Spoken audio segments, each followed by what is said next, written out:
Di sini saya akan menjelaskan tentang ibadah, bagaimana penjelasan hadis Nabi Muhammad SAW mengenai zikir dan ibadah. Ibadah secara bahasa etimologi berarti merendahkan diri serta tunduk, sedangkan menurut syara' atau terminologi, ibadah mempunyai banyak definisi, tetapi makna dan maksudnya satu. Definisi itu antara lain adalah satu, ibadah adalah taat kepada Allah Subhanahu wa taala dengan melaksanakan perintah melalui lisan para rasulnya.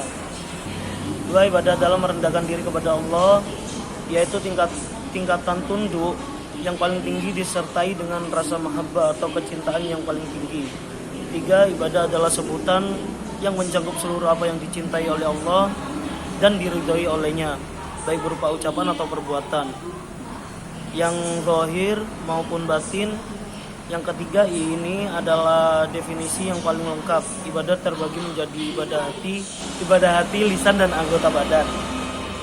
Rasa khauf atau takut, roja atau mengharap, mahabbah atau cinta, tawakal atau ketergantungan, rohbah atau senang, dan rahbah atau takut adalah ibadah qabliyah yang berkaitan dengan hati. Sedangkan tasbih, tahlil, tahmid, dan takbir adalah syukur dengan lisan ataupun hati adalah ibadah lisaniyah, qalbiniyah, atau yang disebut lisan dan hati.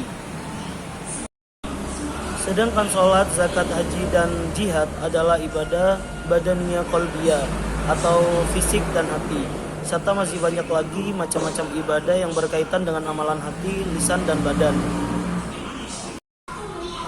Zikir adalah puji-pujian kepada Allah yang diucapkan berulang-ulang. Zikir juga merupakan sebuah aktivitas ibadah dalam umat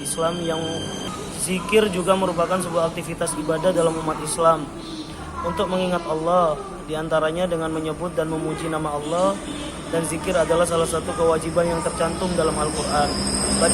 Bacaan zikir yang paling utama adalah kalimat La ilaha illallah, sedangkan doa yang paling utama adalah Alhamdulillah. Seseorang yang melakukan zikir disebut zakir. Pengertian zikir merupakan ibadah hati dan lisan yang tidak mengenal batasan waktu. Bahkan Allah memberikan sifat ulul albab adalah mereka yang senantiasa menyebut Rabb-nya, baik dalam keadaan berdiri, duduk, bahkan juga berbaring. Zikir tidak hanya ibadah yang bersifat lisaniyah, namun juga qalbiyah. Imam Nawawi menyatakan yang utama adalah dilakukan bersamaan di lisan dan di hati. Jika harus salah satunya, maka zikir hatilah yang lebih utama. Meskipun demikian, menghadirkan maknanya dalam hati, memahami maksudnya merupakan suatu hal yang harus diupayakan dalam zikir. Pada hakikatnya, orang yang sedang berzikir adalah orang yang sedang berhubungan dengan Allah. Seseorang yang senantiasa mengajak orang lain untuk kembali kepada Allah akan memerlukan dan melakukan zikir yang lebih dari seorang muslim biasa. Selanjutnya, jika ditelaah lebih lanjut, zikir adalah penyebutan asma Allah di mulut atau lidah, dibenarkan di dalam hati, dan diwujudkan dalam bentuk amal atau perbuatan. Sebagai contoh, seseorang yang berzikir dengan menyebut subhanallah, subhanallah, subhanallah diucapkan di lidah, lalu dibenarkan dalam hati bahwa Allah Maha Suci, dan diwujudkan dalam perbuatan. Makna zikir itu yakni mulut, hati, pikiran, dan perbuatan. Ingatkan untuk senantiasa mensucikan diri dari perbuatan maksiat. Beginilah hakikat zikir yang sebenarnya. Terima kasih. Wassalamualaikum warahmatullahi wabarakatuh.